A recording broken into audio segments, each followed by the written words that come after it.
Hello friend, how are you. आज की जो हमारी वीडियो जिस वीडियो पे हम रिएक्ट करने जा रहे हैं Venezuela travel amazing fact and history about Venezuela. चलते हैं हम अपनी आज की वीडियो की तरफ। उससे पहले चैनल पे नए हैं, चैनल को लाइक एंड सब्सक्राइब करना मत भूलिएगा। Let's start the video. 3 जनवरी की रात वेनेजुएला के लोग क्राकस शहर में सो रहे थे। अचानक से धमाकों से लोगों की नींद खुल गई। इन धमाकों को करने वाला मुल्क अमेरिका था, लेकिन बात धमाकों तक खत्म नहीं हुई। अमेरिका की आर्मी ने वेनेजुएला के सदर निकोलस मदुरो और इसकी बीवी को गिरफ्तार करके अमेरिका ले गए। किसी मुल्क के सदर को ऐसे पकड़ना और दूसरे मुल्क में ले जाना कोई आम बात नहीं। अमेरिका ने निकोलस मदुरो के ऊपर इल्जाम लगाया है कि वेनेजुएला से 70% नशा आवर चीजें अमेरिका में स्मगल की जाती थीं। इस ऑपरेशन में 150 से ज्यादा जहाजों ने हिस्सा लिया। मुल्क में मुकम्मल तौर पर खौफो हरास फैल चुका है। आपको सुनकर हैरानी होगी, आज से 35 साल पहले पनामा के सदर को भी अमेरिका ने गिरफ्तार किया था और इस पर भी अमेरिका ने नशा आवर अशिया की स्मगलिंग का इल्जाम लगाया था। अमेरिकी अटॉर्नी जनरल के मुताबिक निकोलस मदुरो और इसकी बीवी पर अमेरिका में मुकदमा चलाया जाएगा। ये है इस रात का मंजर जब इस शहर पर हमला किया गया। लोगों ने ये आग और धुआं अपनी घरों की खिड़कियों से देखा। पहला धमाका रात 12:50 पर हुआ और सिर्फ 3 घंटे के ऑपरेशन से मुल्क के सदर और इसकी बीवी को उठा लिया गया। कुछ रिपोर्ट्स के मुताबिक वेनेजुएला के आर्मी चीफ अमेरिका का साथ दे रहा था और सदर का तख्ता पलटने में अमेरिका की मावनत भी की, क्योंकि ऐसा ऑपरेशन वेनेजुएला की फौज की मावनत के बगैर मुमकिन ही नहीं था। लेकिन सोचने की बात यह है कि ये सब कुछ क्यों हुआ। इसकी पहली और सबसे बड़ी वजह है तेल के ज़खायर। जी हाँ, आप सोच रहे होंगे कि दुनिया में सबसे ज्यादा तेल अरब ममालिक के पास है, लेकिन ऐसा नहीं है। दुनिया में सबसे ज्यादा तेल के ज़खायर वेनेजुएला के पास हैं, जो तकरीबन 303 बिलियन बैरल के करीब हैं, जो पूरी दुनिया का तकरीबन 17.5% बनते हैं, जिसकी वजह से दुनिया के बहुत से ममालिक इस मुल्क पर नजर रख कर बैठे हैं। इसका सबूत यह है कि हमले से चंद घंटे पहले 2 जनवरी की रात को सदर निकोलस सरकारी टीवी पर चीनी सफारतकारों के साथ मुलाकात करते हुए नजर आ रहे थे। मतलब वेनेजुएला के सदर का झुकाव चीन और रशिया की तरफ था। इसी मुलाकात के बाद हमलों का आगाज हुआ। कुछ लोगों ने इस हमले को अफसोसनाक करार दिया, जबकि मुल्क की ओपोजिशन जमातों और इसके हामियों ने जश्न मनाया कि मुल्क को आज़ादी मिल गई। पहले मुल्क में एहतजाज करवाया गया और फिर सदर उठा लिया और लोगों ने भी रद्द अमल नहीं दिया। आमतौर पर किसी मुल्क की गवर्नमेंट को तब्दील करवाने के लिए यही तरीका अपनाया जाता है। इस सब को देखते हुए अगली बारी ईरान की भी हो सकती है, क्योंकि ईरान में भी हुकूमत के खिलाफ एहतजाज जारी हैं और अमेरिका ने ईरान को धमकी लगाई है कि कोई भी एहतजाज में शख्स मरना नहीं चाहिए। रूस और चाइना लगातार वेनेजुएला के दौरे कर रहे थे और ये दोनों ममालिक वेनेजुएला में फौजी अड्डे बनाने की कोशिश में भी थे। इसलिए तेल के अलावा दूसरी बड़ी वजह ये भी समझी जाती है। वैसे तो इस सदर को भी अमेरिका ने ही लगवाया था, लेकिन अब वो अमेरिका की बात नहीं मान रहा था। निकोलस का झुकाव चाइना और रशिया की तरफ बढ़ता जा रहा था। दुनिया में आहिस्ता आहिस्ता बातचीत का दौर खत्म हो रहा है। यूएनओ और सलामती कौंसिल वगैरह बस नाम के हैं। जो ताकत में है वही सब कुछ है, जिसकी लाठी उसकी भैंस। अमेरिका ने वेनेजुएला पर 900 से ज्यादा पाबंदियां लगाई थी। इसके बावजूद रशिया, ईरान और इंडिया इससे सस्ते दामों तेल लेता था, जबकि इसके साथ साथ रशिया और चाइना इस जगह आर्मी बेस भी बनाने के करीब थे, क्योंकि इससे पहले तक अमेरिका समझता था कि लैटिन अमेरिका के ये ममालिक एक बैकयार्ड हैं और ये किसी के साथ भी इत्तेहाद नहीं करेंगे। लेकिन ये सब अमेरिका को अब खटकने लगा था, जिसके बाद अमेरिका ने देर किए बगैर मिलिट्री ऑपरेशन कर दिया। दोस्तों, चलें अब आपको दिखाते हैं ये मुल्क कैसा है और यहाँ लोगों की जिंदगी कैसी है। वेनेजुएला का ऑफिशियल नाम बोलिवियन रिपब्लिक ऑफ वेनेजुएला है। वेनेजुएला जनूबी अमेरिका का एक ऐसा मुल्क है जो अपने वसी तेल के ज़खायर, कुदरती खूबसूरती और सकाफत की वजह से फेमस है। इस मुल्क की कुल आबादी 3 करोड़ 40 लाख के करीब है, जबकि इस मुल्क का कुल रकबा 9,16,445 मुरबा किलोमीटर है। इस मुल्क का border Guyana, Brazil, Colombia, Trinidad and Tobago, Aruba, Bonaire और कराको से लगते हैं। इसके अलावा कैरिबियन सी और अटलांटिक सी की साहली पट्टी भी लगती है। वेनेजुएला जनूबी अमेरिका के सबसे गरीब ममालिक में से एक है। यहाँ के लोग स्पेनिश जुबान बोलते हैं, क्योंकि बहुत अरसा इस मुल्क पर स्पेन ने राज किया है। यहाँ के रहने वाले लोग गुर्बत की जिंदगी गुजारते हैं। इसकी सबसे बड़ी वजह यह है कि अमेरिका ने इस मुल्क पर माशी पाबंदियां लगाई हैं, जिसकी वजह से इस मुल्क के माशी हालात बहुत अरसा से खराब हैं। अमेरिका तवील अरसे से वेनेजुएला के इंतहाबी अमल और सियासी क़यादत से नाखुश था। 2015 में ओबामा ने इस मुल्क पर पाबंदियां लगाईं, हुआन ग्वाइडो को अबूरी सदर के तौर पर तस्लीम किया, जिसके जवाब में मादुरो हुकूमत ने अमेरिका से सफारती ताल्लुकात खत्म कर दिए और सफारतकारों को भी मुल्क से निकालने का ऐलान कर दिया।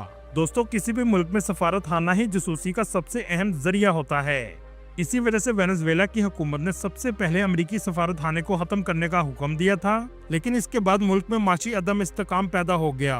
ओपोजिशन पार्टी मुल्क में हर वक्त एहतजाज वगैरह करती रहती थी। दोस्तों, लेकिन आज ये होने वाले वाकयात की वजह सियासी नहीं बल्कि तेल है, क्योंकि वेनेजुएला दुनिया में सबसे बड़े तेल के ज़खायर रखता है, लेकिन जहाँ के लोग गुर्बत की जिंदगी गुजारते हैं। सोचने की बात यह है कि अमेरिका तेल क्यों चाहता है। इसकी वजह यह है कि किसी भी मुल्क के लिए जंग के दौरान सबसे अहम चीज तेल होती है। इसलिए इस मुल्क पर अमेरिका अपना कंट्रोल चाहता है, ताकि दुनिया के सबसे बड़े तेल के ज़खायर इसके कब्जे में आ जाएं। मुल्क का दारुल हुकूमत क्रॉकस सिटी है, जो मुल्क का सबसे बड़ा शहर होने के साथ साथ इक्तसादी और माशी मरकज भी है। ये शहर पहाड़ों के दामन में वाक़या है। इस मुल्क की आबादी में पिछले चंद सालों में तेजी से कमी आई है। इसकी वजह इस मुल्क के हालात हैं। 70 लाख से भी ज्यादा लोग मुल्क छोड़कर जा चुके हैं। इस मुल्क की जीडीपी $92 बिलियन है और यहाँ के लोगों की सालाना आमदनी $3100 के करीब है। 2012 में ये $15,000 थी। मुल्क के 94% आबादी गुर्बत की लकीर से नीचे जिंदगी गुजारती है। 32% लोग अदम खुराक का शिकार हैं। 60% लोग कम खुराक खाने पर मजबूर हैं। मतलब 7 से 8% लोग ही अच्छी जिंदगी गुजारते हैं। इस मुल्क की करेंसी दुनिया की सबसे कमजोर करेंसी है। एक अमेरिकी डॉलर के बदले 40 लाख बोलीवार आते हैं। अगर आप 1 किलो मुर्गी खरीदेंगे तो बदले में 2 करोड़ बोलीवार देने होंगे। ये करेंसी इतनी कमजोर हो चुकी है कि करेंसी नोट को प्रिंट करने का खर्चा इस नोट से भी ज्यादा आता है। इसलिए अक्सर लोग डॉलर का इस्तेमाल करते हैं। इस मुल्क में पैसे गिनकर नहीं बल्कि तोल कर दिए जाते हैं। अगर बात करें मजहब की, तो 71% रोमन कैथोलिक, 17% प्रोटेस्टेंट, 8% जिनका कोई मजहब नहीं, 1% मुस्लिम और बाकी दूसरे मजहब के लोग आबाद हैं। दोस्तों, दुनिया की सबसे ऊंची आबशार भी इस मुल्क में मौजूद है, जिसकी ऊंचाई 979 मीटर है। इस आबशार को एंजल फॉल्स कहा जाता है, लेकिन इसमें हैरत की बात यह है, इतनी ऊंचाई से नीचे आने तक पानी हवा में ही उड़ जाता है। कुदरती खूबसूरती से भी ये मुल्क माला माल है। अगर इस मुल्क के हालात को खराब ना किया जाता तो ये मुल्क टूरिज्म से भी बहुत पैसा कमा सकता था। माउंट रोराइमा इस मुल्क का अहम पहाड़ है, जिसकी बनावट आम पहाड़ों से बहुत अलग है। देखने में ये अफ्रीका के टेबल माउंटेन जैसा भी लगता है। इस पहाड़ की ऊपर की सतह मुकम्मल तौर पर हमवार है।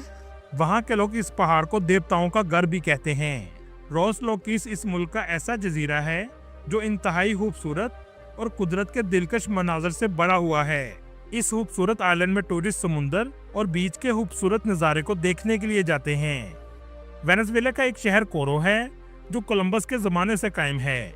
1993 में इस शहर को यूनेस्को वर्ल्ड हेरिटेज साइट में भी शामिल किया गया था। ये शहर सहराई मनाजर और सकाफती वर्से के लिए फेमस है। इस शहर की गलियां और इमारतें अपनी तारीख को बयान करती हैं। लॉस मेजरोस हैटोस इस मुल्क का ऐसा इलाका है जहां आप दुनिया का सबसे बड़ा चूहा देख सकते हैं और दुनिया का सबसे बड़ा सांप एनाकोंडा भी यहां पाया जाता है। दोस्तों, इस वक्त इस मुल्क में सफर करना बहुत खतरनाक है। पानी, बिजली, खुराक की अक्सर कमी रहती है। यहाँ तक कि अद्वियात वगैरह भी आसानी से नहीं मिलती।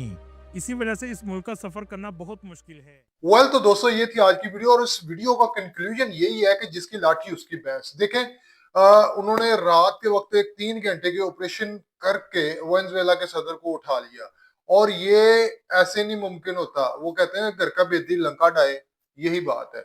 क्योंकि अगर इनकी आर्मी या इनका आर्मी चीफ या ये सब अगर ना मिले होते तो ये जो ऑपरेशन अमेरिका ने किया ये इम्पॉसिबल था। क्योंकि देखें, जब तक आपके घर में कोई बंदा आपका बेदी ना हो, कोई जासूस ना हो, जब तक कोई किसी को फैसिलिटेट ना कर रहा हो, तो कैसे मुमकिन है कोई बंदा आपके घर में एंटर हो जाए।